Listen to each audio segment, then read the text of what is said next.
It was a quiet, rainy morning when a woman heard a faint squeak beneath a pile of damp leaves. She gently pushed them aside and froze. There, shivering and fragile, lay the tiniest puppy she had ever seen, smaller than her palm, ribs visible, barely breathing. Its eyes, open just enough to meet hers, filled with pleading and fear without hesitation. She scooped the puppy into her trembling hands and ran toward the nearest veterinary clinic. Dr. Harris rushed over, stunned at the sight. The puppy's heartbeat was so faint, it was almost gone. As the vet examined the fragile creature, he realized something so shocking that his eyes welled up with tears. This tiny puppy wasn't just small. It was a miracle. Before we start, make sure to hit like, share, and subscribe. And really, I'm curious, where are you watching from? Drop your country name in the comments. I love seeing how far our stories travel. The morning was cold and gray when a woman named Sarah walked down the quiet park trail, her boots crunching on damp leaves. Just as she passed an old oak, she froze. A faint squeaking sound came from beneath a pile of twigs and leaves. At first, she thought it was a bird, but when she bent down and carefully brushed the debris aside, her heart stopped. There, trembling and barely breathing, was the smallest puppy she had ever seen, no bigger than her thumb. Its eyes were barely open, its fur thin as silk, and its tiny chest rose and fell with fragile effort. Sarah cooped it gently in, her hands whispering, "Hang on, little one." Without another thought, she wrapped the shivering creature in her scarf and ran toward the nearest veterinary clinic, praying she wasn't too late. When Sarah burst through the clinic doors, the vet, Dr. Harris, looked up in confusion. "Please help him," she gasped, holding out the bundle, wrapped in her scarf. He carefully peeled it back, and his jaw fell open. Nestled inside was the tiniest puppy he'd ever seen, no heavier than a few paper clips. Its weak whimpers barely reached his ears. Dr. Harris immediately motioned to his assistant. "Get the heat lamp now," he ordered. They placed the puppy on a soft towel beneath the light. For a tense few seconds, no one breathed.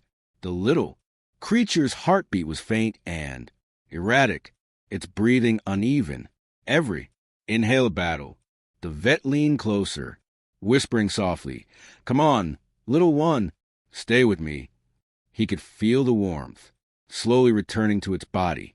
His assistant stared in disbelief. "Is this even possible? It's so small." Dr.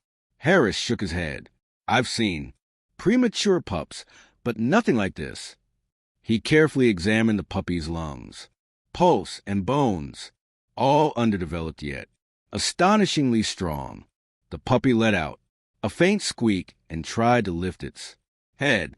That moment, Dr. Harris felt something stir inside him, a mix of awe, confusion, and protectiveness. He didn't know it yet, but this tiny creature was about to change everything he believed in. For the next several hours, Dr. Harris and his assistant worked tirelessly to stabilize the fragile puppy. They fed him drop by drop using a syringe, monitored his temperature, and kept him wrapped in soft cotton. Slowly, the tiny creature began to show signs of strength, a twitch of his paw, a faint squeal, a heartbeat that no longer wavered. But something about him puzzled the vet. His bone density, heart rhythm, and body size didn't match any breed pattern he knew. Finally, Dr. Harris decided to run a DNA test, mostly to satisfy his growing curiosity. When the results came in, he stared at the screen in stunned silence. The puppy's genetic structure wasn't just rare, it was completely unique, a mutation so extraordinary that no recorded case in veterinary history matched it. This puppy wasn't premature. It was born with a 1 in a billion genetic anomaly causing extreme dwarfism. What shocked him even more was that the mutation should have made survival impossible. Yet hear this. Tiny creature was breathing, moving, fighting to live.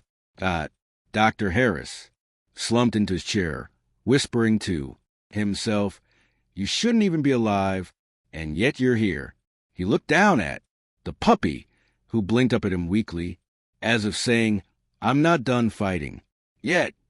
And in that instant, the vet's mission became clear. He would do anything to keep this miracle alive. Days turned into nights inside the small veterinary clinic. Dr. Harris barely left the puppy's side. He named him Tiny, Tim after the little boy in A Christmas Carol who refused to give up hope. Each hour was a battle, feeding him a single drop of milk at a time, massaging his fragile body to keep his blood flowing, and whispering soft words of encouragement at first. The vet believed science alone could save him, but soon it became something deeper when he held Tiny Tim against his chest, feeling the faint rhythm of that impossible heartbeat. He realized this was more than medicine. It was a fight for faith itself. There were nights when Dr. Harris almost gave up. Tiny Tim's breathing would stop for terrifying seconds, his body going limp. Each time, the vet's hands would shake as he tried to revive him. "Don't leave me, buddy," he whispered, tears mixing with exhaustion. Every case he'd handled before now felt insignificant. This wasn't just another patient. This was a symbol of life refusing to quit. Even the clinic staff noticed a change. The once stoic vet now smiled at the smallest sign of progress. A tail twitch, a soft squeak. Tiny Tim had become his reason to believe again, and he was letting go point. One morning, after another long, sleepless night, Dr. Harris slumped in his chair beside the incubator. Tiny Tim had been weaker than usual, barely responding, his breathing shallow. The vet's heart sank. He'd done everything he could, but it seemed nature had finally caught up. The clinic was silent, except for the soft hum of machines. Then a faint sound broke through, a tiny whimper. Dr. Harris lifted his head, eyes wide. Inside the incubator, Tiny Tim was moving, not twitching, but standing. His tiny legs wobbled as he pushed himself upright, his head bobbing unsteadily.